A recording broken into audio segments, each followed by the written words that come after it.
Ok, Parashat Hashemah, Parashat Lech Lecha, Mechila. Leilou Nishmat Avi Memori, Yitzhak ben Shimon, Ve Aaron ben Shimon, Tchénier, Nafsham Tzura Bitzchor Chaim. Également pour le Zivuk Tahor, très très rapidement, de Jenny Bat Étoile. Alors, on arrive au fondement du peuple juif, puisque le premier d'entre nous, notre frère à tout le Ham Israël, c'est Avraham Avinu, et la Torah s'est terminée la semaine dernière avec la Parashat Noach, avec en conclusion l'apparition d'Avraham, qui va prendre les rênes de l'humanité, puisqu'il va être le seul et unique être humain à reconnaître Akadosh Baruch Hu sur terre. Il va se rebeller, s'opposer à tous les gens qui sont actuellement en vie. Il va vraiment être seul contre tous, pour faire admettre et reconnaître que Dieu existe bien, que toutes les idoles sont fausses, et on connaît toute l'histoire de Avraham. Et Dieu lui demandera tout de suite, Lech Lecha, donc c'est le début du récit que la Torah fait de lui. Avraham n'est pas un bébé à ce moment-là, au contraire, il est déjà très âgé, et il lui dit Lech Lecha, pars. Et c'est en soi une épreuve de devoir partir, je le dis régulièrement, mais il faut bien comprendre la nature même de l'épreuve. Avraham est une star.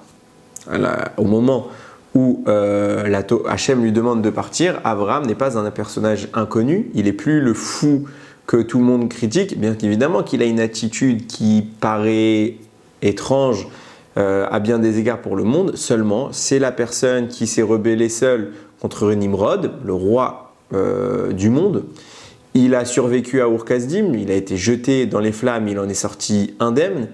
Donc il a prouvé l'existence de Dieu, il est entouré de miracles, les gens commencent à s'unir autour de lui pour commencer à se convertir, donc il commence vraiment à avoir une renommée universelle, et enfin peut-être pas encore universelle, mais en tout cas locale. C'est vraiment dans la ville où il est, c'est vraiment quelqu'un de très très important, et Dieu lui dit, quitte tout ça, abandonne tout, va dans un endroit où tu ne connais personne, où personne ne te connaît, abandonne ta gloire, abandonne ta vie et va où je te demande d'aller. Et je pense qu'elle était vraiment là l'épreuve. On voit beaucoup aujourd'hui de difficultés. Par exemple, on prend l'exemple de la Aliyah, on voit beaucoup de difficultés à vouloir abandonner son statut social pour aller ailleurs, dans un endroit où on n'est plus rien. Alors que certains pourraient le faire et que la raison en réalité qui cache leur refus, qui se cachent derrière leur refus, c'est qu'ils ne veulent pas devenir, ils sont importants ici, ils ne seront peut-être pas importants là-bas, c'est très très difficile pour tout le monde. Avraham, c'était ça sa mission, voilà, Hachem lui dit, voilà, perds ta gloire, sois prêt à tout pour aller en Eretz Israël. C'est un moussard qu'on doit tous tirer de là, je pense. Donc je reprends le déroulé, Avraham doit maintenant partir. Et à ce moment-là, il y a un détail que je trouve qui n'est pas anodin et qui nécessite vraiment d'être analysé. Donc Hachem demande à Avraham de partir, de quitter sa vie pour aller en Eretz Israël, bien qu'il ne sache pas que encore c'est Eretz Israël. Et le passouk dit Vaïkach Avraham, donc Avraham écoute l'ordre d'Hachem. Avraham, qui s'appelle encore Avraham et pas encore Avraham. Sarai, pareil pour Sarah, qui est encore à l'époque Sarai. Donc il prend Vaïkach Avraham et Sarai Ishto, il prend avec lui pour son départ, il prend sa femme Sarah. Ve'et Lot ben Achiv, Lot son neveu. Ve'et Kol Rechusham Asher Rachashu, et il prend avec eux tous les biens qu'ils avaient acquis sur place, Ve'et Nefesh, et les gens, Asher Asu Becharan, qu'ils ont fait à Haran. Et donc ils sont allés sur la direction de la terre de Canaan, et ils sont arrivés dans la terre de Canaan. Les gens que Avraham et Sarai, futur Avraham et Sarah, avaient fait. Qu'est-ce que ça veut dire que cette phrase? Alors, sens simple, on parle ici de ses esclaves, des gens qui l'entourent, ça c'est le sens simple, mais tout de suite Rashi va plus loin, et c'est unanimement reconnu ce qui va être dit maintenant, qu'Avraham se chargeait en permanence de ramener les gens à la connaissance du divin, et il a converti énormément de monde. Sarai s'occupait des femmes, il y a Avraham qui s'occupait des hommes, et Avraham commençait à convertir, à ramener des gens à la tchouva, à la connaissance de Dieu. Et ces gens-là l'ont accompagné, du moins dans le texte. Il a pris les gens qu'il avait fait à Haran. En fait, le problème qui est posé, pourquoi Khamim pose la question, c'est que Asher Asu Bechan, qu'ils ont fait à Haran. Que veut dire qu'ils les ont fait? Alors Chachamim disent, si je les ai faits, ça veut rien dire. On aurait dû dire qu'il a acquis, si on parlait des serviteurs, etc., on aurait dû dire les Vet Nefesh, les personnes qu'il a acquises, Asher Kana, qu'il a acheté. On peut imaginer plusieurs scénarios, mais qu'il a fait, le mot prête à confusion, parce que je ne peux pas les faire. Alors vient Rashi nous dire pourquoi on appelle ça faire, qu'il les a fait, parce qu'en réalité, comme il les a ramenés à la Torah, il les a fait faire tchouva, il les a quelque part convertis. Alors c'est comme s'il leur avait créé quelque chose, il les a recréés en quelque sorte, et on lui a accordé ce verbe faire, là, sauter. D'ailleurs, c'est intéressant de noter ce que dit le Midrash, puisque le Midrash va plus loin. Le Midrash dit ce n'est pas le seul, Abraham il a pérennisé cette attitude, puisqu'il l'a transmise à ses fils, à son fils et à son petit-fils, puisque le Midrash lui-même va démontrer que Yaakov va avoir la même démarche que son grand-père. C'est d'abord écrit sur Yaakov parce que chez Yitzhak c'est un peu plus discret, mais on va le voir ensemble. Quand Yaakov retourne en Eretz Israël, après avoir fui chez Lavan, après avoir dû affronter son frère, etc., juste à l'entrée d'Eretz Israël, Yaakov dit à sa famille et à toutes les personnes qui l'accompagnent, retirez Elokan et rare tous les dieux étrangers qu'il y a parmi vous, et il dit les personnes qui l'accompagnent, le Midrash pose la question, c'est qui les personnes qui l'accompagnent? C'est tous les guérim, tous les étrangers qu'il a convertis durant son voyage. Donc on voit que Yaakov a suivi la même démarche que Abraham, lui aussi il a fait des convertis. Et concernant Yitzhak, c'est écrit de façon, concernant Abraham, il y a écrit les gens qu'il a fait. Concernant Yaakov, il y a écrit les gens qui étaient avec lui. Donc on voit que c'est le même mot, la même démarche qui est ici connectée. Par contre, c'est pour ça que Yitzhak, c'est un peu plus discret. On sait que Yitzhak, c'est le din, c'est la rigueur. Et on parle très peu d'Yitzhak par rapport aux 3 avot. C'est celui qui est le moins cité dans son histoire personnelle. Avraham, on voit qu'il y a à peu près 3 parachiotes. Il y a l'Ech Lecha, la semaine prochaine il y aura Vayeshev, après il y aura Chaye Sarah. Après, il va y avoir l'histoire de Yaakov qui va durer pas plus d'une paracha, qui va tout de suite. Donc, la Chaye Sarah, on arrête un petit peu avec Abraham et Sarah, on passe à Yitzhak. Et jusqu'à Toldot. Et Toldot, c'est très vite l'histoire de Yaakov, puisque ça y est, il est né. Donc, on est à peine à une paracha, entre fin de paracha, enfin, moitié de Chaye Sarah, moitié Toldot. Alors que, après, de Toldot jusqu'à Vayechi, jusqu'à la fin, on va parler de Yaakov. Donc on parle beaucoup de Yaakov, un peu moins de Avraham, mais c'est pas mal quand même, et très peu d'Yitzhak, parce qu'Yitzhak, on cache son histoire, c'est la rigueur, on ne veut pas beaucoup l'évoquer. Donc même pour cette raison, Yitzhak a eu la même démarche que Avraham et que Yaakov de convertir, mais c'est seulement insinué, ce n'est pas explicitement dit. Donc comment c'est insinué? Il écrit Vayeshev Yaakov, quand on parle de Yaakov, qui justement il est revenu en Eretz Israël, Yaakov a résidé, Be'eretz Megouré Aviv, dans la terre de résidence, de pérégrination de ses pères. Et là vient le Midrash dire le mot Megouré peut se lire Migiouré, les convertis de son père. Il a résidé dans la terre des convertis de son père. Ça veut dire quoi? Puisque Yaakov réside dans la terre de conversion de son père, ça veut dire que là-bas il y avait des convertis que son père avait convertis. Et donc il y a Yitzhak qui a converti. Donc, aussi bien Abraham, Yitzhak et Yaakov, les 3 ont suivi une démarche similaire. Les 3 se sont chargés de diffuser la Torah dans le monde au point de ramener des gens à la vérité, à la conversion. Et là, il ressort clairement qu'il y a quand même un détail qui a son poids, c'est que Abraham, il convertit du monde. On s'imagine bien qu'Abraham n'a pas 2 personnes avec lui. On voit combien Chachamim ils ont insisté sur l'envergure des conversions qu'a opéré Abraham. Yitzhak, il a fait pareil. Il y a une terre, Meretz Migouré Aviv, dans la terre où Chachamim dit la terre où résidaient les convertis. Donc c'est une terre entière. Il y a du monde. Il n'y a pas 2 personnes. Yaakov, il est avec du monde. Lui aussi, il a des conversions. Donc on ne parle pas de 2-3. On parle vraiment de quelque chose. D'autant que je rappelle que leur rabbanim s'est converti, c'est Abraham, Yitzhak et Yaakov. Donc on peut bien se douter combien l'impact des Havot a dû être grand sur ces gens. On parle bien d'un homme pour Abraham qui justement, je disais, il commençait à avoir une renommée dans tout le pays. Il a survécu aux flammes, donc naturellement ça suscite l'intérêt, ça suscite la question, qu'est-ce qui s'est passé chez cet homme? Donc facilement il a dû prouver la véracité de son raisonnement, et donc les gens ont dû le suivre. Le Rambam, il écrit dans l'Ilchot de Avodah Zarah, il dit on parle de dizaines de milliers, plusieurs dizaines de milliers de personnes, plusieurs dizaines. C'est pas 2 ou 3, c'est beaucoup. Il dit des milliers et des dizaines de milliers. Il dit plusieurs milliers, plusieurs dizaines de milliers. C'est quelque chose d'astronomique. C'est énorme le nombre de convertis qui sont chez Abraham. Et on suspecte que, puisque le Midrash les met sur le même ordre de grandeur, que Yitzhak et Yaakov sont dans le même registre. Il y a énormément de monde qui les suit. C'est des gens qui sont à chaque fois dans les psukim. On voit que où qu'ils aillent, ils sont connus. C'est pas n'importe qui sont connus, c'est des gens qui sont Khashouvim. Donc ça veut dire que leur renommée elle a un impact et qu'il y a du monde qui les suit. D'où ma question, ils sont passés où ces gens? Ils sont passés où? Si tu me dis, Abraham il a converti des milliers, des centaines de milliers d'humains. Ils sont devenus quoi? Yitzhak il a fait pareil, des centaines de milliers. Ils sont devenus quoi? On n'en parle plus. Pouf. Abraham, Yitzhak, Yaakov s'en va, on parle que du Ham Israël. Il n'y a plus personne. Ils ont tous disparu. Si tu me dis qu'il y a des centaines de milliers d'êtres humains à l'époque d'Abraham qui font Torah ou mitzvot au nom d'Hachem, ça doit laisser une marque. La Torah devrait parler d'eux. Pourquoi elle les oublie? Si ces gens-là, ils sont bien, ils sont bien. Pourquoi on ne parle plus d'eux? Ils sont devenus quoi? Réponse. Le pire qui des Rabbi Eliezer, il rapporte, et c'est pas le seul, c'est de dire, ils ont tout lâché. Quand Abraham est mort, tous ses élèves sont retournés à leur état d'avant. Quand Yitzhak est mort, tous ses élèves sont retournés à son état d'avant. Et pareil pour Yaakov. Pourquoi?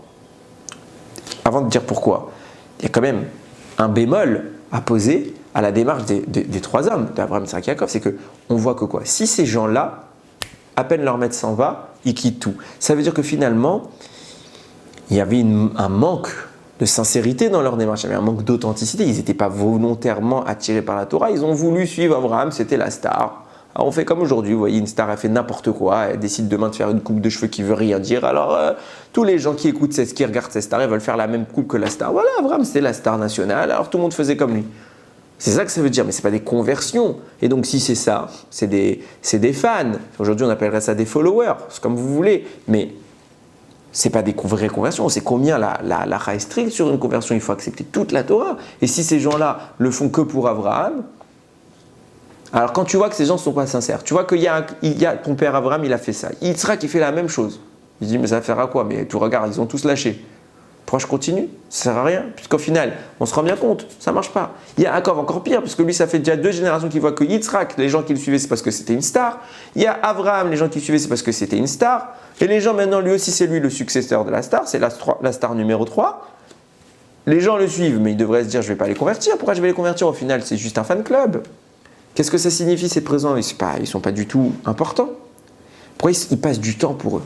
Il s'occupe d'eux, il essaye de les convaincre. Et il sait que ça ne marche pas, il a vu que ça ne marche pas, c'est juste un fan club. Pourquoi il continue? Alors Khamim, ils disent, précision quand même, ce qui a été difficile pour ces conversions, pour ces convertis, pourquoi ils n'ont pas continué une fois qu'il y avait Abraham, il a été remplacé par Yitzhak, alors ils auraient dû suivre Yitzhak, mais non. Pourquoi? Parce que la démarche d'Yitzhak n'a rien à voir avec celle d'Abraham. Abraham c'est le chesed, c'est la bonté, Yitzhak c'est le din, c'est la rigueur. Donc, ils ne se sont pas identifiés, ils n'ont pas reconnu Yitzhak comme étant le légitime successeur de Abraham. Et donc, ils ont dit non, on n'arrivera pas à suivre ta démarche, on te quitte, on te nomme pas notre rave, entre guillemets, on fait autre chose. Et avec le temps, ils ont fini par tout lâcher. Et moi, je pose donc ma question, puisque on voit bien, ils n'ont pas appris de leur erreur. On voit que d'un côté, la démarche de ces gens, elle n'est pas authentique. Donc, on ne devrait même pas les convertir. Alors, si quelqu'un n'est pas sincère pour la conversion, il n'est pas converti. Donc, ce n'est pas une vraie conversion. Et pourtant, Abraham, Yitzhak, Yaakov, ils insistent, ils convertissent. Pareillement, ils voient que ça ne marche pas. Et ils continuent malgré tout. Donc, on voit bien qu'il y a quelque chose ici. Ces gens-là, faut comprendre. Parce que quand vous regardez un peu l'histoire, ils ont quand même dû passer énormément de temps avec eux, Abraham, Yitzhak et Yaakov, pour en arriver à les convertir. Ils ne sont pas juste ils ont fait une vidéo et tout le monde les a vus. On est à l'époque où il faut parler à un par un, donc on parle de milliers de personnes. Ils sont devenus quoi? La Torah, elle occulte totalement leur récit, leur histoire. Tout est perdu, ils ont tout lâché. Mais comment c'est quoi cette histoire? On nous insiste qu'Abraham, il a fait quelque chose d'extraordinaire, il les a accueillis dans sa tente, etc. Pour qu'au final, ils soient rien. Ça servait à rien tout ça, ils ont tout lâché. Abraham, il a perdu son temps. Alors bien évidemment, on suspecte qu'il a un mérite pour ça, parce qu'il a quand même agi. Et tout le temps où ils ont fait Torah, mitzvot, ça a de la valeur. Mais on voit que ça ne va pas tenir. Abraham, peut-être il ne le sait pas, Yitzhak il l'a vu, Yaakov il l'a vu. Au final, on voit que c'est des gens qui ne sont pas sincères. On ne les convertit pas maintenant qu'on sait. Non, ils continuent, ils les convertissent. Qu'est-ce qui se passe ici? Alors il y a le Shla Akadosh qui cite un Zohar qui est vraiment intéressant et il va nous expliquer les choses. Ce qui pose problème, je l'ai dit tout à l'heure, Veta Nefesh Asher Asu Becharan. Les gens qu'ils ont fait à Haran. La Asot, c'est faire. Hein. Et il faut bien comprendre que quand la Torah emploie un mot, alors souvent on a tendance à dire oui, c'est une métaphore. Non, il n'y a pas de métaphore dans la Torah. Parce que qu'est-ce qu'une métaphore? Qu'est-ce qu'une métaphore? C'est une comparaison, mais pas vraie. Ok? C'est pas vrai. On dit quelqu'un, c'est une pipelette. Il parle comme une pie. On ne parle pas comme une pie. Personne ne parle comme une pie. Donc compare ça à quelque chose de faux pour donner une image. Mais l'image, elle est inventée. Elle n'est pas strictement vraie. On est bien d'accord là-dessus. Donc quand la Torah vient et elle donne quelque chose qu'on a du mal à appréhender, qu'on dit oui, c'est une image. Il les a fait ces gens parce qu'il les a ramenés à la Torah. C'est comme s'il les a fait. C'est un vrai problème au sens authentique des choses. Si la Torah dit il les a fait, mamash, il les a fait. Ce que la Torah dit, c'est la parfaite vérité. La parfaite vérité. Donc s'il est écrit fait, il les a fait. Alors comment Abraham il les a fait? De quoi on parle? Vient le Shla Kadosh ici, un Zohar. Il dit, il y a un passouk concernant Sarah qui est redondant. Il écrit Sarah qu'elle était stérile. Vatei Sarai Akara. Sarai était stérile. En la valade. Et elle n'avait pas d'enfant. C'est deux fois la même chose. Si elle est stérile, elle n'a pas d'enfant. C'est naturel. Une fois que tu as dit que c'est stérile, j'ai l'ensemble de l'information. J'ai plus besoin que tu me précises, elle n'a pas d'enfant. Donc la Torah me dit deux fois la même chose dans le même passouk. Pourquoi il y a écrit En la valade, elle n'a pas d'enfant? Vient le Zohar, il dit En la, elle n'a pas d'enfant. Elle n'a pas d'enfant. Les autres, ils ont. De quoi on parle? Puisque Sarah est stérile. Toutes les fois où il y a eu une intimité entre Abraham et Sarah, ça ne servait à rien. Vient nous dire le Zohar et nous révéler quelque chose d'extraordinaire. Il dit non. Chaque fois qu'Abraham et Sarah se sont unis, et ça c'est vrai pour tout le monde, pour tous les gens qui font ça, Betahara, avec la pureté qui est nécessaire et la sainteté requise pour donner la vie, même au moment où il ne donne pas la vie, il donne la vie. À savoir que l'acte en lui-même provoque la descente de Neshamot. On comprend bien, la Gemara nous dit, il y a trois associés dans la conception de la vie. Il y a l'homme, sa femme et Dieu. L'homme et la femme créent le corps, Dieu crée l'âme. Si l'homme et la femme ne créent pas le corps, ça ne veut pas dire que Dieu n'envoie pas l'âme. Dieu envoie l'âme. La Neshama descend. Quoi qu'il arrive, il y a une Neshama qui descend. Si elle ne te profite pas à toi, elle profitera à quelqu'un d'autre. Elle ira dans un corps d'un enfant, d'une autre femme, que elle n'a pas mérité de faire descendre cette Neshama. De quoi on parle? De quoi on parle? Il explique ici le Shla Kadosh, c'est ça le secret des conversions. C'est ça le secret de la conversion.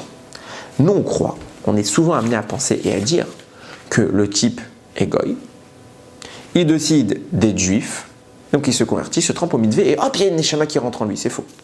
C'est complètement faux. Ils disent non, la Neshama ne vient qu'au moment de la création de l'enfant, quel qu'il soit. Donc ce qui veut dire qu'un goy qui se convertit, il a déjà une neshama. C'est un juif qui est quelque part perdu et qui revient. Il a une neshama seulement, puisque cette neshama, elle était prisonnière des forces du mal, ce qui fait qu'il n'a pas pu naître dans la Torah, dans le judaïsme. Alors il va naître chez les goïms. Mais comme on ne comprend pas, comment un goy peut engendrer la naissance d'une neshama? Une neshama doit venir exclusivement de quelqu'un qui en a une. Seule une neshama peut faire descendre une neshama. Donc un couple qui a une neshama, qui s'unit, peut amener la descente d'une neshama. Mais un couple goy qui n'a pas une neshama, elle a un nefesh, elle a vivant, elle a une âme. Mais ce n'est pas le principe de la neshama qui est ici évoqué. Tant qu'on n'a pas accepté la Torah, on ne peut pas être lié à la neshama. C'est une dimension plus haute de connexion avec Hachem. On ne peut pas être lié à cette neshama. Donc je ne peux pas faire descendre quelque chose d'autre qui est comparable. Donc je peux faire descendre la vie autant que telle. C'est l'animation humaine. Mais je ne peux pas descendre le point de connexion avec Akadosh Baruch Hu. Du coup, comment tu expliques qu'un non-juif qui se convertit, il obtient sa neshama? Réponse. En réalité, il avait une neshama. Et cette neshama était prisonnière des forces du mal. Et la conversion vient briser l'écran qui empêchait à cette neshama de se révéler. C'est un juif qui retourne chez lui. Mais comment deux goïms, ses parents biologiques, ont-ils pu faire descendre une neshama alors qu'eux-mêmes n'en ont pas? Réponse, la neshama, elle vient de l'intimité conjugale d'un couple qui au moment où il y a eu union, ils n'ont pas fait descendre de Neshama, il n'y a pas eu d'enfant. Enfin, ils ont fait descendre du Neshama, mais ils n'ont pas conçu un corps pour recevoir cette Neshama. Des fois, la femme peut tomber enceinte, des fois, elle peut ne pas tomber enceinte. Ah, alors ça servirait à une réponse? Non. Cette force que tu as activée, cette union que tu as faite, quoi qu'il arrive, elle est créatrice. Quoi qu'il arrive, elle engendre la naissance du Neshama. Elle va où cette Neshama? C'est justement cette Neshama-là, les Neshamot qui sont privées du bien parce qu'elles ont été extraites du Ham Israël, elles sont éloignées maintenant par les forces du mal. Akadosh Baruch Hu les envoie à ce moment-là. En clair, nous faisons en permanence descendre des Neshamot. Et c'est ce qu'Abraham a fait. Pourquoi ça? Elle la valade, elle n'a pas d'enfant. Sarah est stérile. Pendant des années, elle s'est unie avec Abraham. Et ça a servi à quoi? Ça a fait descendre une quantité astronomique de Neshamot sur terre qui se sont éparpillés chez les Goïm. Et plus tard, Abraham, c'est pour ça qu'elle la valade. Elle n'a pas d'enfant. Mais les autres ont des enfants grâce à la stérilité de Sarah. Parce que comme Sarah ne concevait pas, elle faisait descendre les Neshamot. Qui en profitait? D'autres. Elle offrait des Neshamot aux gens. À ce moment-là, que faisait Abraham? Il allait récupérer ces Neshamot en allant toquer à leur porte. Et il leur faisait faire tchouva. Il brisait l'écran de mal. Et la Neshama revenait à son état normal, en clair. Abraham a réellement conçu ces Neshamot. Sarah a vraiment conçu ces Neshamot. est un nefesh. Et les gens, Asher Asou Becharan, qu'ils ont fait à Haran, Mamash, ils les ont fait. Parce que non seulement ils ont fait descendre leur Neshama, c'est eux, leurs géniteurs spirituels et non biologiques, mais spirituels, c'est bien leurs géniteurs. Et en plus de ça, ils les ont ramenés à la Torah, donc ils les ont fait rentrer dans le giron de la connaissance du divin, donc ils les ont complètement acheminés vers le bien. Ils ont terminé leur œuvre, donc c'est une vraie action créatrice. La naissance de ces gens-là venait d'Avraham. Et d'ailleurs, c'est ce qui ressort de la lecture du texte. Quand on dit « Vet ha-nefesh asher asou becharan », on a traduit les gens qu'ils ont fait à Haran, mais nefesh, c'est l'âme. Et si je traduis, et les âmes qu'ils ont fait à Haran, les âmes qu'ils ont fait descendre de Haran, c'est clairement écrit dans le texte. On ne parle pas de gens, on traduit gens parce que c'est contextuel, mais nefesh, c'est une âme. Les âmes qu'ils ont fait à Haran, prouvant bien que ce que le verset parle ici, c'est de la création des Neshamot, que Abraham et Sarah sont bien à l'origine de ces créations.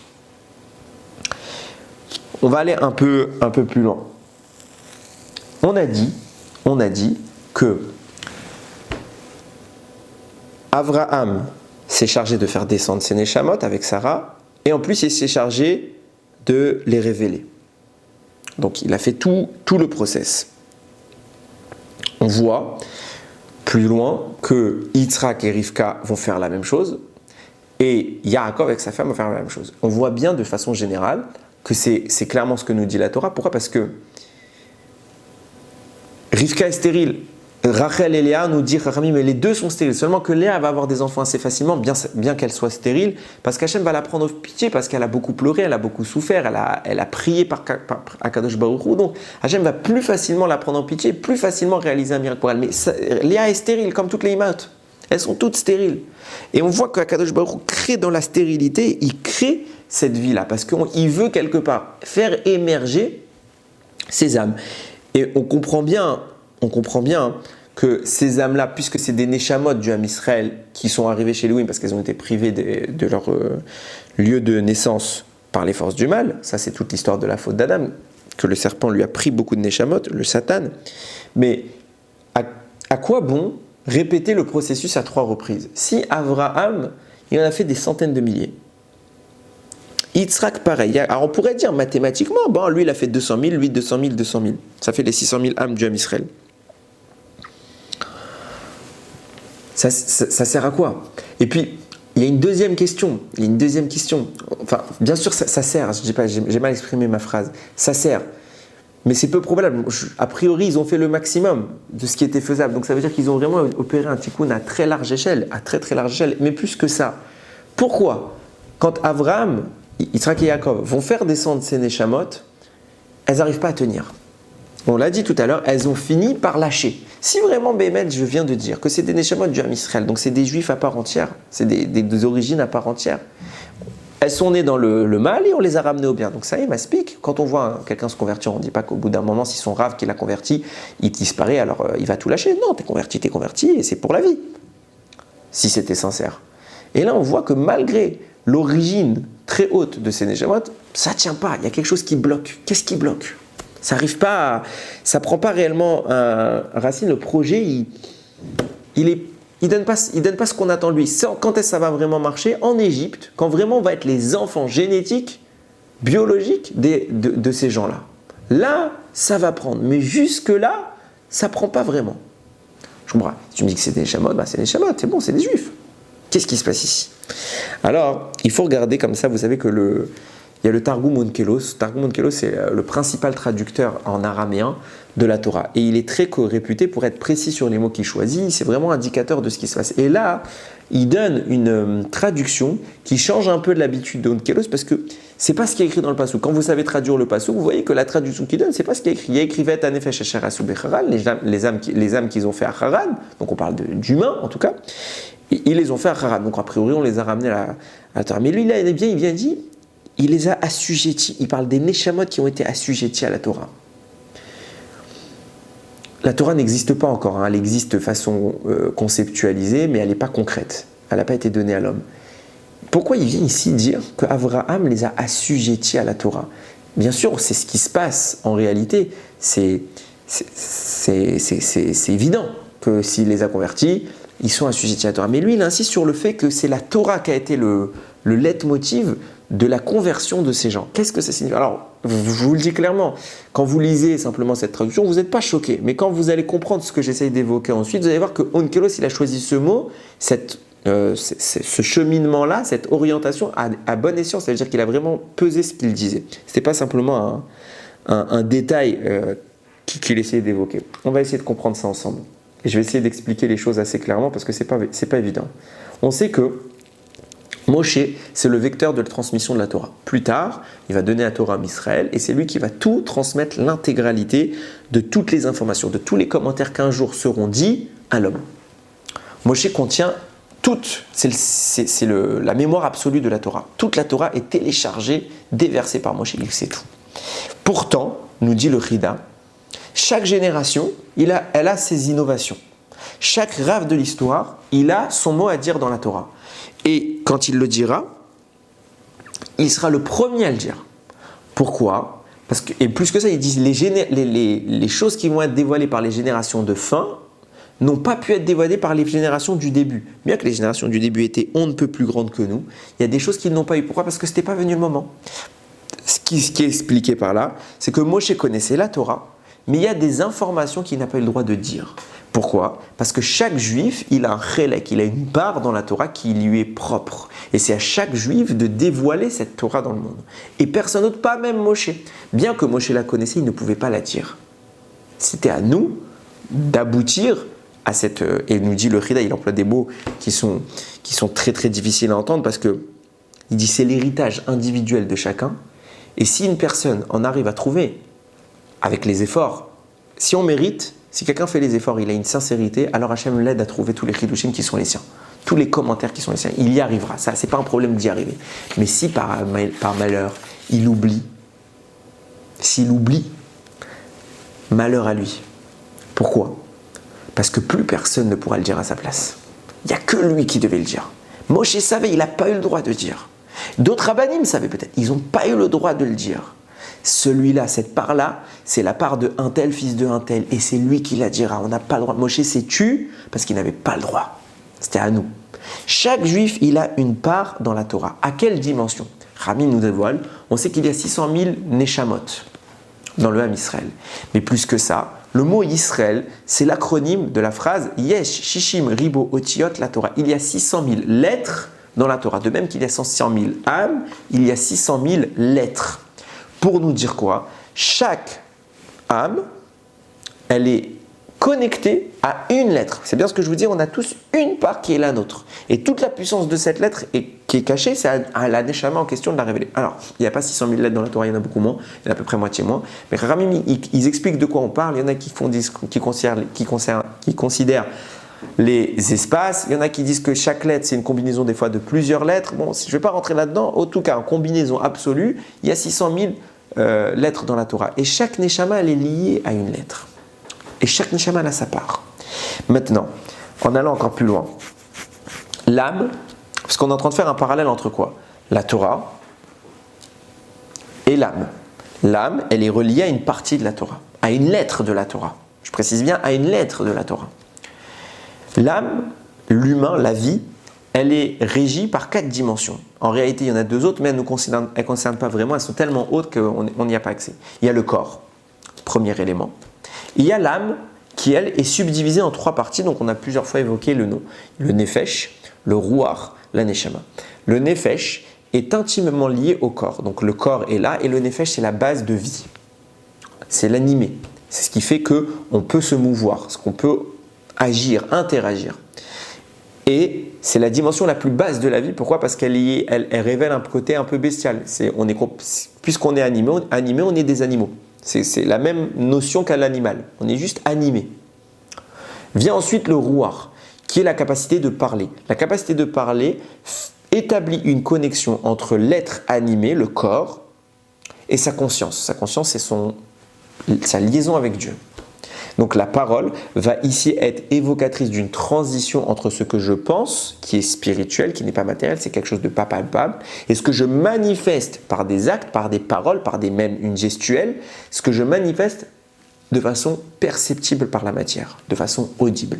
Donc le ruach est une transition entre le corps, le nefesh, et la dimension supérieure qui est la nekuda, le point de divinité. Le point de divinité s'appelle neshama, c'est la 3e partie. Celle-là, elle vient directement du trône d'Akadosh Baruch Hu. Il y a donc une transition, le haut niveau, la sainteté absolue, qui passe, qui est transférée, qui est matérialisée par le ruach et qui s'exprime au niveau du nefesh et du corps. Donc on voit que dans l'humain, il y a ces 4 dimensions, le corps et les 3 dimensions d'âme, nefesh, ruach, neshama. Si j'explique que l'âme neshama, la vie d'une personne, un être humain, est reliée à une lettre de la Torah, alors je dois trouver ces 4 dimensions dans la lettre. Vient le Harizal et il révèle que oui, dans la lettre, il y a ces 4 dimensions.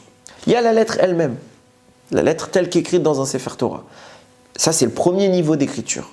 Cette lettre, c'est la base, c'est le réceptacle, ça correspond au corps. Au sommet de la lettre, il y a ce qu'on appelle les tagim. Tagim, c'est des petites couronnes qui ornent la lettre. Vous le voyez dans un Sefer Torah, il y a des petits traits, des petites décorations sur les lettres. Le tag, c'est ce qui correspond à la partie liée à la lettre. Elle est naturellement collée dessus, c'est la base minimum d'écriture du Sefer Torah. De même que le corps correspond à la lettre, le tag correspond à la partie liée au corps. Puisque le tag est lié à la lettre, et la lettre c'est le corps, donc le tag correspond au nefesh. Le nefesh est intimement lié au corps, ils sont afférents l'un à l'autre. Le tag est lié précisément à la lettre. Il y a 2 dimensions. 3e dimension de la lettre en hébreu, la nekuda. Les nekudot, ce sont les voyelles. Dans un Sefer Torah, il n'y a pas de voyelles. Il est écrit sans les nekudot. À quoi correspond la nekuda ? Le A, le O, le E, etc. Ça, c'est pour les sons. Ça correspond au ruach. Pourquoi ? Le ruach, je dis que c'est la capacité de parler. C'est ce qui permet de parler. Or, la nekuda, la voyelle, elle est juste dite, elle n'est pas écrite. Donc, c'est la voix qui crée la voyelle. Quand vous lisez dans la Torah, vous dites va yomer, il n'y a pas écrit les voyelles. Ça aurait pu être ve yamur. Ça peut être n'importe quoi. C'est moi qui dis va yomer. C'est moi qui entre la nekuda, pas la ponctuation, la voyelle, par ma voix, ce qui correspond bien à dire que les nekudot sont le reflet du ruach. Et qu'est-ce qu'il y a en terminale ? Il y a les ta'amim. Les ta'amim, c'est la cantillation. Quand vous lisez Parashat Shabbat, vous voyez toujours que le Chazan, chante. Il ne choisit pas le mot, le chant. Le chant est imposé. C'est un ta'am qui est précis. Et il ne peut pas le changer. C'est pas grave s'il se trompe, mais il ne peut pas le changer. Donc l'air, la cantillation, est le dernier niveau. C'est ce qui sublime l'ensemble. C'est quelque chose qui relève quelque part du côté artistique, de la noblesse du mot. Il y a le mot, sa décoration, sa voyelle et sa chanson, sa mélodie. La mélodie, c'est la neshama. Il y a 4 dimensions dans le corps, dans l'humain, le corps, le nefesh, le ruach, la neshama. Il y a 4 dimensions dans la lettre, le tag, la petite couronne, la voyelle, les nekudot, et la chanson, la mélodie, la cantillation, le ta'am. Il y a les 4 dimensions, et les 4 sont interconnectés. Ça, ayant compris ça, il y a un passage de la Torah, de la Gemara, qui est très connu, et qui bémette, il n'est pas expliqué. Alors on explique toujours, on tord. Je vous promets, c'est pour l'expliquer, il faut tordre le texte parce que ça rentre jamais. Ça rentre jamais. C'est l'histoire de Moshe Rabbeinu qui monte au Har Sinaï. Il monte au Har Sinaï, la Gemara rapporte dans Masechet Menachot, page 29. Il monte au Har Sinaï et il trouve Dieu assis en train d'écrire dans un Sefer Torah et de placer les tagim dont je vous parlais, les petites couronnes. Déjà, du fait Dieu assis, qu'est-ce que ça veut dire Dieu assis? Déjà, juste ce mot-là, il nécessite de comprendre qu'on est dans un texte qui parle vraiment de choses profondes et pas juste une petite histoire comme ça pour nous apprendre une morale. Bien qu'on peut toujours apprendre de la morale. Dieu est assis et il écrit ses petits tagim. Moshe Rabbeinu le voit, il dit, mais qui t'empêche? Qui t'empêche de donner la Torah sans les tagim? Qu'est-ce qui te contraint de faire ces décorations-là? À quoi elles servent ces décorations? Il dit, viendra un homme qui sortira des milliers d'halachot de ces petits tagim, de ces petites couronnes que je fais sur la Torah. Et son nom, Akiva ben Yosef. Moshe est là, il est stupéfait. Des halachot, de ces petits traits. Montre-le-moi. Hachem lui dit, retourne-toi. Il se retourne et il va se placer dans le cours de Rabbi Akiva. Il se retrouve dans un cours de Rabbi Akiva, dans un shiur. Rabbi Akiva est en train d'enseigner à ses élèves et Moshe se met à la 8e rangée. Et il écoute. Et là, Moshe s'effondre. Il comprend rien. Il est démuni. Il écoute les questions, les élèves qui posent des questions, Rav qui répond. Il ne comprend rien. Et il s'affaiblit. Il dit, Ribono Shel Olam, qu'est-ce que c'est que cette histoire? Je comprends rien. Jusqu'à ce qu'un élève pose la question à Rabbi Akiva, mais Kvod Harav, d'où vous avez appris cette halakha? Il dit, je ne l'ai pas appris. Halakha, les Moshe mi-Sinaï. C'est une halakha que c'est Moshe, il nous l'a transmis au Sinaï. Et là, Moshe, il reprend le sourire. Il dit, bon. Retour auprès d'Hachem. Moshe lui dit, je ne comprends pas. Tu as un homme comme ça, et c'est à moi que tu demandes de donner la Torah. C'est lui qui devrait donner la Torah. Hachem lui dit, tais-toi. Ainsi est monté à mon esprit. L'histoire après continue sur la fin de vie de Rabbi Akiva. Elle veut rien dire cette histoire. On est où? On est dans le ciel. Qu'est-ce qu'Akadosh Baruch Hu, il montre à Moshe Rabbeinu, il lui a montré le cours de Rabbi Akiva. Ça veut dire quoi? Il l'a amené dans le futur, il l'a fait écouter le shiur. Bon, Hachem peut tout faire. Passons. Moshe ne comprend rien. Moshe, il connaît toute la Torah, je viens de vous le dire. Il connaît toute la Torah. Il comprend rien. Comment c'est possible? Si Moshe ne comprend pas, comment c'est l'homme qui va donner toute la Torah, il peut comprendre, il peut ne pas avoir accès à une explication. C'est lui qui a tout donné. Moshe ne comprend rien. Et il est triste. C'est qu'il entend, l'halakha, les Moshe mi-Sinaï. C'est Moshe qui nous l'a donné, cette halakha. Je comprends. Si tu ne comprends pas la halakha, comment tu as pu la donner? Si tu ne comprends pas l'explication, comment c'est toi qui as pu dire aux générations à venir, on va répéter en ton nom quelque chose que toi-même tu ne connaissais pas? On ne peut pas répéter quelque chose que tu ne connaissais pas. Continue. Et Moshe il fait, ça y est, je suis heureux. Ça vient de moi, quoi. T'es un bébé, tu boudais, mais maintenant qu'on a cité ton nom, t'es heureux. On parle de Moshe. Oh. Qu'est-ce qui a soulagé Moshe? De quoi on parle ici?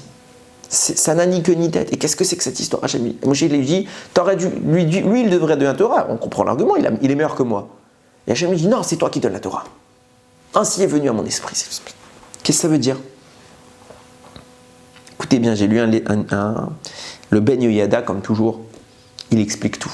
Il explique tout. À part le assis, c'était pas son propos, mais il explique tout. Il dit comme ça. Il dit, avant de descendre sur terre, une Neshama, qu'est-ce qu'elle fait? Elle étudie auprès d'Hachem. Et qu'est-ce qu'elle étudie? Elle étudie la Torah qu'Hachem la mandate de donner. Comme je vous ai dit tout à l'heure, chaque Neshama a un rôle précis, a une part précise de la Torah que seulement elle devra transmettre. Mais d'où elle va savoir ce qu'elle va transmettre? D'où elle a cette connaissance? C'est Dieu qui lui a dit. Quand on est dans le ciel, avant de descendre, on a shiur privé d'Akadosh Baruch Hu qui nous dit, voilà, dans la Torah, toi, ta part, c'est ça, ça, ça. Donc viens, je vais t'expliquer. Toi, ce que tu vas devoir dire aux hommes, c'est que tel mot, il signifie ça, tel shiur, tac, tac, tac, tac. Il lui explique toute la dracha et toute la Torah que cet homme devra un jour amener sur terre. Quand l'homme arrive, il ne peut pas tout de suite accéder à ça. Il doit travailler, ça se fait doucement. Et au fur et à mesure de son évolution, ce qu'il va dire, c'est la Torah qu'Akadosh Baruch Hu lui a donnée. Attention, il va apprendre une Torah aussi, que ce n'est pas nécessairement la part qu'il doit dire. Il va apprendre une Gemara. La Gemara, ce n'est pas ma part. Elle a déjà été écrite par des rabbanim avant moi. Okay, donc, cette Torah, je vais l'apprendre.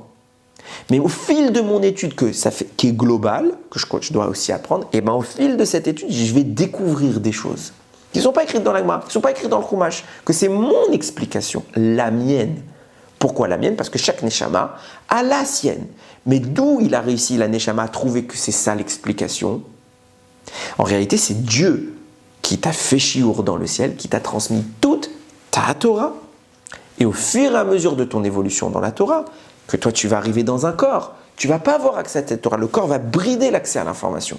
Et toi, ton travail, ce sera de détruire cette privation, d'outrepasser la privation que le corps impose, les limites du corps, pour accéder à ta mémoire profonde, à ta neshama, qui, elle, sait tout ce qu'elle a à dire. Et au fur et à mesure que tu vas abîmer ton corps, à te fatiguer pour trouver ces chidushim, alors ça va fuiter. Hop, un chidouche, un coup de génie. D'où il est venu? Des fois, on est comme ça, on est en train d'étudier, tac, on a un coup de génie. Attends, j'ai une idée. D'où vient cette idée? Je me suis fatigué. À un moment, mon corps, il n'arrive plus à empêcher l'information de passer. Elle passe. Et là, je récupère spontanément quelque chose qui est au fond de moi. C'est quoi cette chose? C'est ce qu'Hachem m'a donné. Donc, initialement, dans le monde de l'âme, la Neshama connaît toute sa Torah, elle a un shiur privé avec Kadosh Baruch Hu. Dans le monde humain, dans le monde du corps, elle n'a plus accès et elle doit trouver la carte avec la carte au trésor. La carte au trésor, c'est l'étude. Avec la carte au trésor, je dois trouver mon trésor qui est à moi et à personne d'autre. Quand Moshe Rabbeinu monte, Rabbi Akiva n'est pas né. Il n'est pas né, donc il est une Neshama. Il voit Akadosh Baruch Hu, déjà il y a quelque chose d'extraordinaire dans cette histoire. Nous dit Akadosh Baruch Hu, Rabbi Akiva, de ses petits tagim, il va sortir des milliers d'halachot. Citez-moi une. Je vous défie, trouvez-moi dans toute la Gemara, dans toutes les halachot que vous connaissez, une halacha qu'on a dit, ça c'est parce qu'il y a telle petite couronne au-dessus d'une lettre. Aucune, dans toute la Torah, c'est pas écrit. Peut-être dans la Kabbalah, je ne connais pas. Mais en tout cas, dans ce que nous raconte la Gemara, c'est écrit nulle part. C'est quoi cette histoire? En réalité, Rabbi Akiva est une neshama. Et nous, on disait, Moshe, il a assisté au cours de Rabbi Akiva et de ses élèves. On a dit, il est monté dans le futur? Pas du tout. Moshe entre au shiur de Rabbi Akiva et des élèves, c'est ces neshamot, qui sont en train d'apprendre d'Akadosh Baruch Hu leur propre Torah. La Torah que Rabbi Akiva va révéler au monde, la Torah que ses élèves vont révéler au monde, la leur. Mais qui leur transmet? Dieu. Et ils sont dans une dimension de l'âme.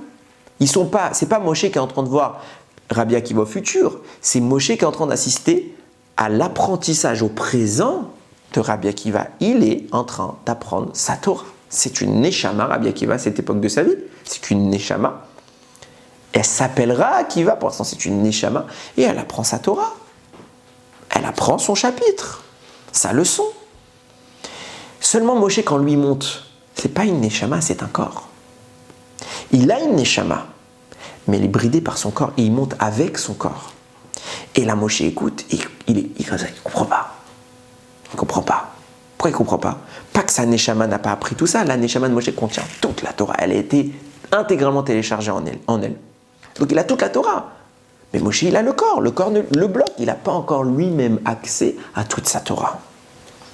Et il écoute une neshama qui a un accès total à sa propre Torah. Et il n'arrive pas à comprendre. Le corps le bloque. Et il est déçu de ça. Il dit, mais je ne comprends pas. Finalement, je ne connais rien. Je ne comprends pas si Hachem me donne à moi la Torah. Comment je peux ne pas comprendre ça? C'est que je n'ai pas tout reçu. Il est triste, je n'ai pas reçu toute la Torah. Comment je vais la transmettre au monde? C'est qu'il entend, non, tout ça c'est Moshe qui nous l'a dit. Et là il comprend. Il dit, ah, j'ai compris. Pourquoi j'arrive pas à comprendre maintenant? Parce que j'ai pas moi-même encore en moi trouvé toute la Torah. J'ai toute la Torah, j'ai pas tout trouvé. Et preuve en est que je vais y arriver, que je peux y arriver, que je dois continuer, moi, Moshe Rabbeinu, à chercher ma Torah. C'est que cette halakha que je comprends pas, c'est moi qui va la dire. Ça veut dire qu'il viendra un temps où je la comprendrai. Aujourd'hui, mon corps m'a bloqué l'accès, mais je vaincrai ce corps. Et là, il est joyeux. Il se dit, en fait, il n'y a pas question de rapport de grandeur. Et c'est ce qu'Akadosh Baruch Hu lui dit, c'est tout le débat. Qu'est-ce qu'on est en train de dire? On peut aller plus loin que l'explication du Ben Yoyada, entre guillemets, s'il nous le permet.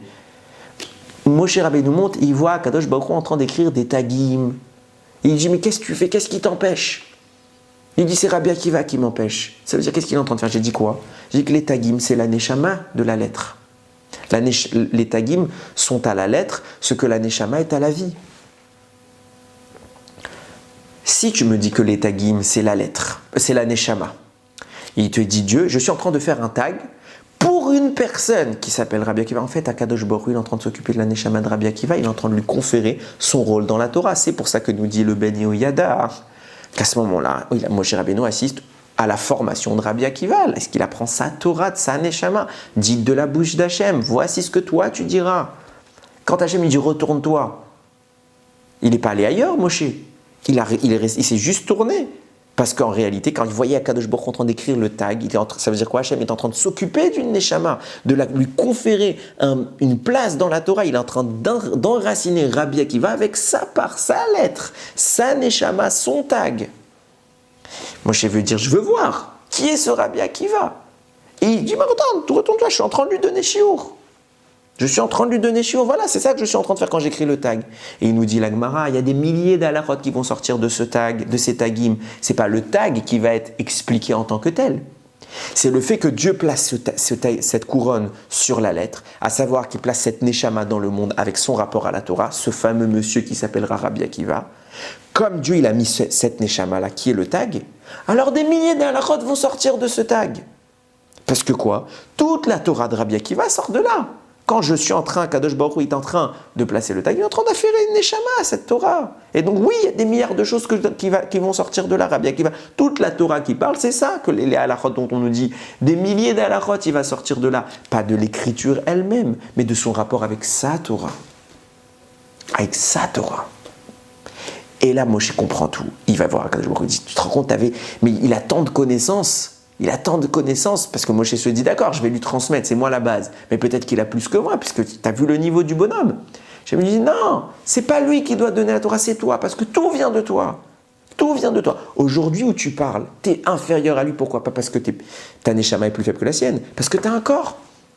Mais à la fin de ta vie, tu vas révéler toute la neshama qui est en toi et tu vas dépasser ta neshama connaît plus que la sienne. Et Moshe nous dit le Harizal, il a dépassé ça à la suite. Au moment T, il ne connaît pas tout. Et après, il va dépasser. Pourquoi je raconte tout ça? Revenons à notre histoire. C'était le propos de base. Avraham, Yitzhak et Yaakov viennent et ils s'occupent de convertir. Pourquoi ils s'occupent de convertir? Qu'est-ce qui se passe? C'est tout simple, c'est ce qu'il a dit le Targum Onkelos. Ils les ont liés à la Torah. Il faut lier ces neshamot à la Torah parce qu'il y a toute la dimension. Il y a le corps, il y a le nefesh, il y a le ruach, il y a la neshama. Les quatre doivent être liés à quoi? Une lettre, un tag, une nekuda, donc une couronne, une voyelle, et un son, une chanson. Il y a une corrélation entre les deux. Tant qu'il n'y a pas les quatre, il n'y a rien. Un corps sans âme, c'est pas une vie. Une âme sans corps, ça ne marche pas. Une lettre sans nekuda, elle veut rien dire. Prononcer une lettre, prononcez la lecture, je parle. S'il n'y a pas de voyelle, vous ne pouvez pas la prononcer. Pour le bête, vous allez dire c'est quoi? Il n'y a pas de son. Vous ne pouvez pas la chanter, vous ne pouvez rien lui faire. Elle est incomplète, elle n'est pas vivante. En clair, on est en train d'expliquer par là que pour exister, le Ham Israël doit avoir son corps, son âme, dans ces trois dimensions, Nefesh, Ruach, Neshama, qui doivent être en corrélation avec les quatre dimensions correspondantes dans la Torah. S'il n'y a pas rapport entre les trois, entre les deux passages, il n'y a pas la vie. Il n'y a pas la capacité de se maintenir dans l'existence. On peut exister momentanément, mais à un moment, ça s'échappe. Avraham nous dit, que je ne me trompe pas sur le nom du commentateur, Yalkut Hadash, qui cite lui-même le Rama Mipano. Il dit, il faut savoir que Avraham, c'est la racine de tous les nefesh du Ham Israël. Yitzhak, c'est la racine de tous les ruach du Ham Israël. Yaakov, c'est la racine de toutes les neshamot du Ham Israël. Chaque nefesh qui viendra un jour sur terre, il est tiré par Avraham. Chaque ruach qui viendra un jour sur terre est tiré par Yitzhak. Chaque neshama qui viendra un jour sur terre, c'est Yaakov. Qu'est-ce qu'on fait ces tzadikim-là? Il y a Avraham, il a commencé à faire descendre les neshamot, il a fait descendre le nefesh, et il s'est occupé du nefesh. Pourquoi il s'est occupé du nefesh? Parce qu'à la faute d'Adam Arishon, qui concentrait toutes les neshamot du monde, trois dimensions de la neshama, tout, ils ont été abîmés. Et qu'est-ce qui se passe déjà à cette époque-là? Quel était le travail d'Adam? quand vous regardez bien, quel était le travail d'Adam? C'était ça.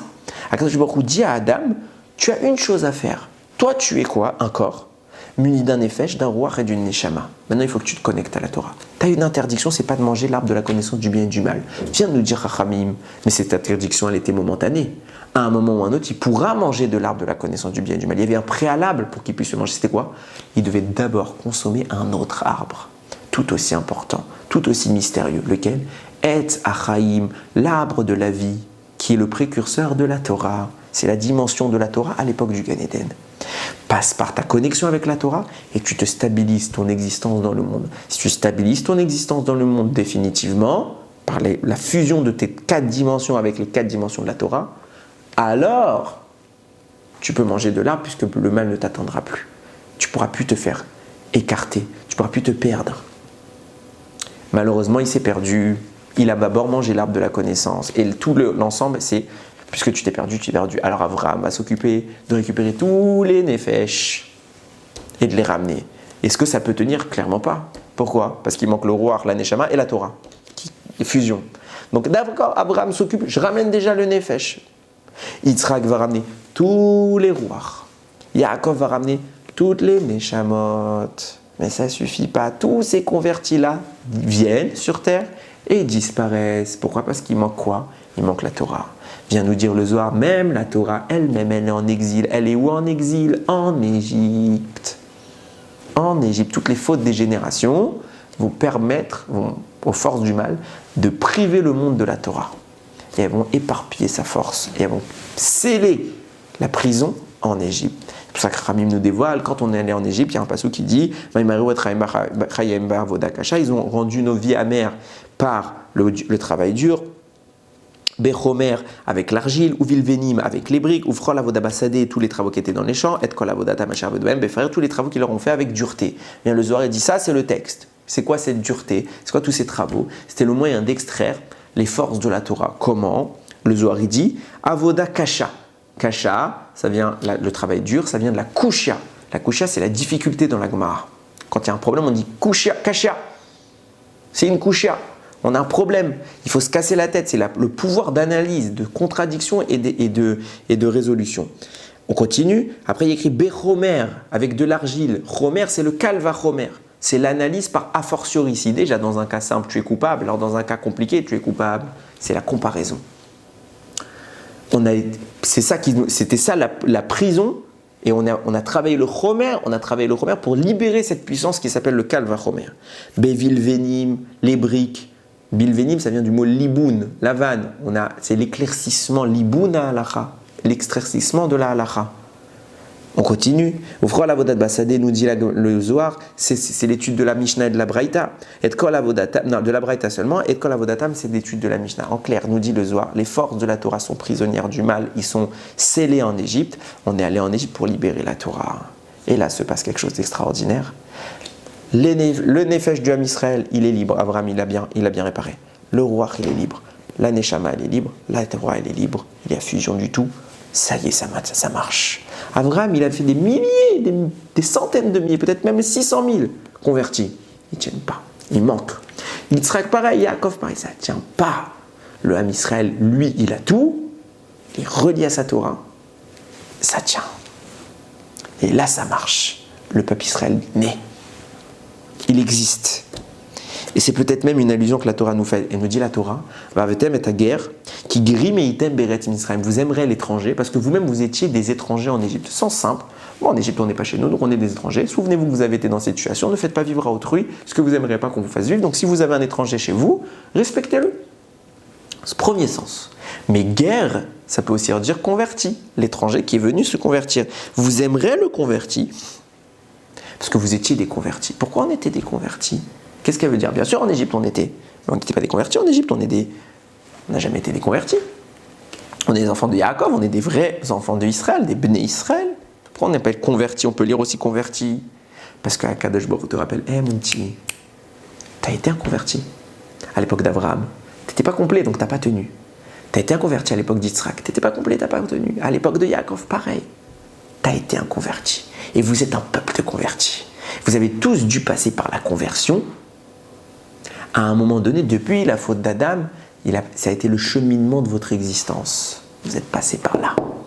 Ne faites pas de malins convertis, vous en êtes tous. Vous en êtes tous. Extraordinaire. On est tous. Pourquoi? Parce que c'est le cheminement. Tant qu'on n'a pas été relié à la Torah, on n'existait pas.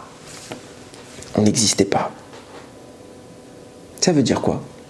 En d'autres termes, ça veut dire quoi? C'est-à-dire que le peuple juif n'existe qu'à condition de ne pas être étranger à sa Torah. Tant qu'on n'avait pas la Torah, on n'existait pas. On venait, on disparaissait. On venait, on disparaissait. Abraham nous a fait venir, il a fait descendre les Neshamot, il a tout fait. On disparaît. On est étranger à notre Torah, on n'existe pas. On veut se maintenir, il faut se connecter à la Torah. Il n'y a que comme ça. Sinon, on ne reçoit pas notre âme. La Torah, c'est notre âme, c'est notre air, notre respiration. Rester sans Torah, ça ne peut pas marcher. Je lisais, je viens de finir un Pérec. J'étais avec ma Chavruta, je viens de finir un Pérec, le premier Pérec de Maseret Kiddushin, mais il disait là-bas, tout celui qui n'a pas l'étude du texte, donc la Torah écrite, et de la Mishnah, et le Derech Eretz, il n'a pas de yishuv dans le monde. Il n'a pas de résidence dans le monde. Ça veut dire quoi? Il est nulle part. Il ne peut pas se maintenir. Une résidence, c'est quoi? C'est une place dans le monde. Tu n'as pas ta place, tu ne peux pas. Si tu n'as pas la Torah, écrite comme orale, et son application, tu ne peux pas exister. Tu vas te perdre. Tu vas te perdre. Ce qui te maintient, comme on a dit à Adam, ce qui l'aurait maintenu, c'est d'abord manger l'arbre de la connaissance, l'arbre de la vie, l'arbre de la Torah. Là, il aurait pu affronter le mal. Si j'ai pas la Torah, je ne peux pas affronter le mal. Et regardez, l'histoire témoigne pour moi de ce que je viens de dire. À savoir que tous les groupuscules juifs qui, au fil du temps, ont changé la Torah, les Tsedoukim, les Sadducéens, en français Sadducéens, il y en a eu plein des sectes, les Karaïtes, etc. Ils ne se maintiennent pas. Notre identité, notre existence se base sur la Torah. Elle se base. On est juif parce qu'on a la Torah. On existe parce qu'on a la Torah. On se maintient parce qu'on a la Torah. Pas par autre chose.